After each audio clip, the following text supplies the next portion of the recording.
Welcome to my YouTube channel success. हमारे साथ में मैं सुनील कुमार आपका स्वागत करता हूं।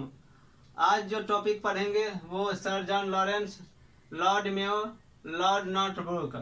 ये छोटा छोटा टॉपिक है। इसका कार्यकाल जो वो रहा था वो कम समय तक रहा था और इसके समय में जो इम्पोर्टेंट कार्य हुए थे उस पॉइंट को जो एग्जाम में क्वेश्चन आते हैं सभी एग्जाम में all over UPSC, BPSC, UGC, net, JRF में भी क्वेश्चन पूछा जाता है। स्टेट पीसीएस, स्टेट से संबंधित जितना भी क्वेश्चन, एसएससी, रेलवे, सब में क्वेश्चन पूछा जाता है। ये क्वेश्चन इसके और पॉइंट ऑफ व्यू से जो इम्पोर्टेंट है वो लेके आया हूँ। तो चलते हैं पहले सर जॉन लॉरेंस देखते हैं, जो जिसका कार्यकाल 1864 से 1869 तक रहा था। 1866 ईस्वी में उड़ीसा में और 1878 ईस्वी में राजपूताना ने भयंकर अकाल पड़ा था सर जॉन लॉरेंस के समय में। सर जॉन लॉरेंस ने अफगानिस्तान में हस्तक्षेप न करने की नीति का पालन किया था। सर जॉन लॉरेंस ने अफगानिस्तान में हस्तक्षेप न करने की नीति का पालन किया था। अब इसमें क्वेश्चन आ सकता है कि किसके समय में अफगानिस्तान में हस्तक्षेप न करने की नीति अपनाई गई थी, किसके द्वारा, किस गवर्नर जनरल के द्वारा? तो सर जॉन लॉरेंस के द्वारा। कहाँ पे? अफगानिस्तान में। इसके कार्यकाल में यूरोप के साथ संचार व्यवस्था 1869 से 1870 ईस्वी तक कायम की गई थी। अब इसके कार्यकाल में जो संचार व्यवस्था थी, संचार व्यवस्था वो 1869 से 1870 तक कायम की गई थी। संचार मतलब दूर बातचीत करने वाला जो फोन होता था, पहले तो चोंगा वाला होता था, क्या कहते हैं, टेलीफोन सेवा था। अब तो मोबाइल हो गया है, तो अब कोई दिक्कत नहीं, संचार व्यवस्था वैसे ही कहीं से हो जाता है। सर जॉन लॉरेंस के समय में ही कलकत्ता, बम्बई और मद्रास में उच्च न्यायालयों की स्थापना की गई थी। कलकत्ता, बम्बई और मद्रास में जो उच्च न्यायालय की स्थापना हुई थी वो सर जॉन लॉरेंस के समय में ही। इसके काल में ही काश्तकारी अधिनियम पारित किया गया था। इस काश्तकारी अधिनियम जो है वो जितना भी अधिनियम है 1833, 1773, 1813, 33, जितना भी है मतलब अधिनियम है वो अलग से डिटेल में पढ़ाएंगे। जो उसमें इम्पोर्टेंट क्वेश्चन उससे आते हैं एग्जाम में, जो हर एग्जाम में हिस्ट्री से जो है ना वो हर एग्जाम में आते हैं, जो भी कम्पिटिटिव एग्जाम है उसमें। तो वह अलग से उसका जो वीडियो तैयार करेंगे, उसका मटेरियल तैयार करेंगे, तब लाएंगे और अच्छे से बताएंगे। आप लोग सब्सक्राइब कर दीजिएगा, जो नोटिफिकेशन जो नहीं किया है वो उसको नोटिफिकेशन मिल जाएगा। लॉर्ड मेयो के कार्यकाल में भारतीय सांख्यिकी बोर्ड का गठन किया गया था। अब लॉर्ड मेयो का कार्यकाल था वो 1869 से 1872 ईस्वी तक था। इसके कार्यकाल में भारतीय सांख्यिकी बोर्ड का गठन किया था।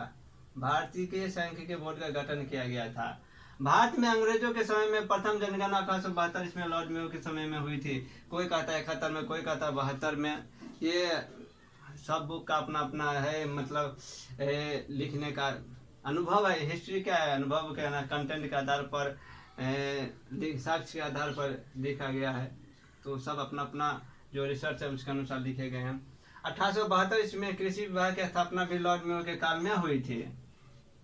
कृषि विभाग का भी स्थापना, देखिए ये सब इम्पोर्टेंट क्वेश्चन सब है। ये सबसे क्वेश्चन आता है, कृषि विभाग की स्थापना किसके समय में हुई थी, कब हुई थी, क्वेश्चन से पूछा जाता है। अब और लॉर्ड मेयो की हत्या 1872 में चाकू मारकर कर दी थी। एक अफगान व्यक्ति ने, अफगानिस्तानी के व्यक्ति था, उसने 1872 में चाकू मारकर हत्या कर दी गई थी लॉर्ड मेयो का। लॉर्ड नॉर्थब्रुक 1872 से 1876 ईस्वी तक इसका कार्यकाल रहा था लॉर्ड नॉर्थब्रुक का। इसके समय में बंगाल में भयानक अकाल पड़ा था। इसके समय बंगाल में पड़ा था, इसके समय उड़ीसा और राजपूताना में पड़ा था।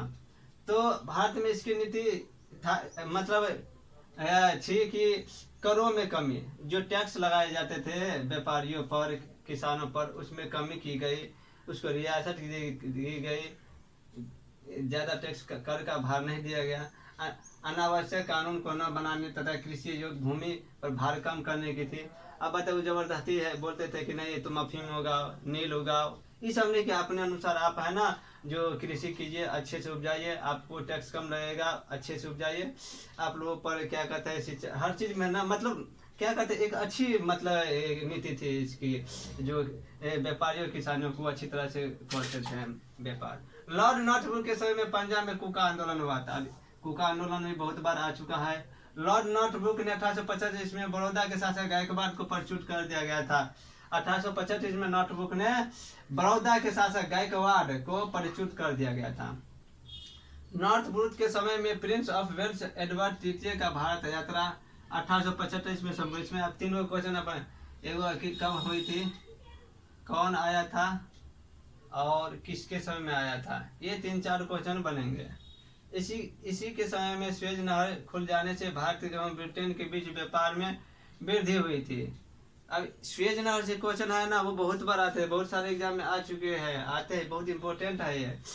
इसमें जो जितना भी इम्पोर्टेंट था जो एग्जाम में आते हैं, UPSC, BPSC, net, JRF, railway, SSC, state से संबंधित कोई भी एग्जाम है, ये नेशनल लेवल का मतलब क्या कहते हैं, नेशनल इंडियन हिस्ट्री है, तो इसमें से क्वेश्चन हर एग्जाम में आते हैं। इसलिए आप लोग अच्छे से इसका नोट्स तैयार कर लीजिए, पढ़ लीजिए, याद कर लीजिए और दिमाग में रखिएगा। अगला गवर्नर जनरल अगले वीडियो में चलेंगे, तो आप लोग लाइक, कमेंट, शेयर और सब्सक्राइब कर दीजिए, अपने दोस्तों को भी शेयर कर दीजिए, जिससे उसको भी लाभ हो जाए एग्जाम जो आगे अपना सफलता। देखिए, struggle is the most important in life. Struggle जो है ना जीवन में बहुत ज़्यादा महत्वपूर्ण है, इसलिए आप लोग स्ट्रगल जब तक नहीं कीजिएगा तब तक आप लोग आगे नहीं बढ़ पाइएगा। मेहनत जरूर है, पढ़ाई बहुत क्या कहते हैं, पढ़ाई बहुत कठिन है, लेकिन बाद में भी बहुत ज्यादा न देता है, सुखी देता है, सुखी भव। चलिए अगला वीडियो में मिलते हैं। जय हिंद।